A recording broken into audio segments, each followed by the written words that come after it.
Hi, Honest Discussioner here. Just got done watching Together for Peace's video, Science Doubting My Christianity, which was basically his attempt to talk about evolution and science versus Christianity. And where he stands on science, well, I'll just let him speak for himself. Yes, simply put, I believe in evolution. Okay, great. So he believes in evolution. So I'm assuming he's more like Don Exodus, believes the Genesis account is more allegorical, just, you know, kind of like a story. It didn't really happen like that. Was there literally a talking snake? I don't know. Sure, maybe there was. Wait. What? But I believe in evolution. What? But wait. I don't What? There certainly was Adam and Eve, whoever, whatever. I mean, that's just two names to convey these people. I mean, we're talking about the beginning of I mean, you know, the beginning of all that is. I'm confused. You believe in evolution. You believe that, you know, the people that are going the Earth 6,000 years are, well, just getting it wrong, and that you believe there was probably a talking snake because that was the beginning of existence, even though you believe in evolution. What? I'm sorry. You spent most of your video, Jack, I think your name is, right? You spent most of your video talking about reconciling these two. That you mentioned plenty of times, it doesn't really matter whether or not it was literal. People are getting all into a fuss about this. It makes no difference either way, which is wrong.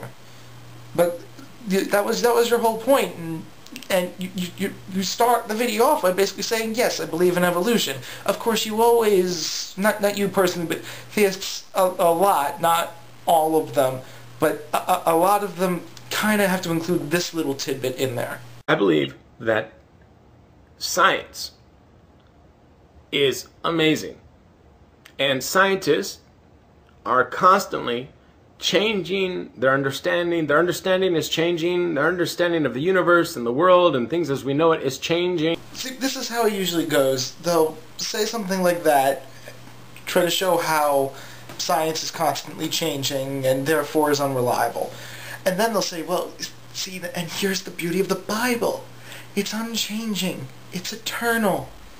It's God's holy word. That's why I believe it, because it never ever changes and is perfect in its wisdom. Really. Because I'm pretty sure that people's interpretations of the Bible, what people hold to be true about the Bible, has changed a lot.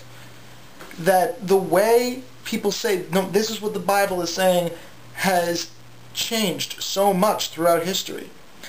The idea of the rapture, I understand, is actually relatively new in Christian theology. That if you go back 1,000 years and you talked about the rapture, that they wouldn't be talking about that. I believe Agnostic Man mentioned that.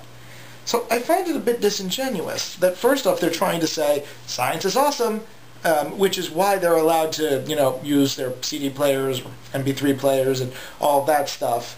It's basically, you know, a response to Thunderfoot pointing out that Venom Fang X hates science but loves to use it with all of his, you know, technology stuff. But then this is how they're doing it. They're trying to say science is unreliable. The Bible's very reliable, though, because it's the inspired Word of God. And now also, the other thing I'd like to mention is that Jack mentioned that this doesn't really matter. This whole thing is really pointless. Is it literal? Is it not literal? No, Jack. It's very important. Because if the Bible was meant to be taken literally, and the Bible's wrong, if the Bible were to say, beyond a shadow of a doubt, God made the sun as a flat disk, and he made it so that it would move around the earth, and the earth stood still. If the Bible did say that, it would be proved wrong. And you would rationally have to not believe in it anymore, because it would have made a statement that was false. So if the Bible's genealogy does show that Adam was created with dirt, Eve was created by Adam's rib, and that Adam made this person, then made this person, then made this person, then made this person, all those begots, and you show that that's supposed to be the entire history of humanity, and that's wrong, guess what? The Bible didn't come from God. They say, God said it, so it must be true. No, it's not true, so God must not have said it. That is the whole point. That's why this is so important. That's why there are these young earthers out there. Because they're afraid that if they are shown to be wrong, then the whole Bible is wrong. Which it is. Now anyway, that's why I think that we need to be talking about this whole thing, the idea of interpretation anyway, in the first place. Because there are such a vast variety of people that interpret the Bible, the holy Word of God, the thing that is so necessary to our salvation, and yet not even Christians, the true believers, can't even agree on some of the most basic principles of its foundation. There are people that even deny Jesus' divinity, but still believe the Bible is true. They're a fringe group, I understand, but I'm just making that as an example. Agnostic Man as well, I mentioned him already, did a video on this, that it's not just tertiary issues that Christians disagree on. It's a lot of the most fundamental principles. So why did God make us in such a way that we cannot understand accurately the very thing which is necessary for our salvation? It's our fault if we screw up. It's our fault if we screw up. But we're really bad at getting it right. That just doesn't make sense. So please, explain to me this. Explain to me why there are such a variety of interpretations within Christianity. I'm not talking about atheists interpreting it one way or the other. If I talk to a Christian about the Bible, I'm not going to find another Christian who's going to interpret it the same way.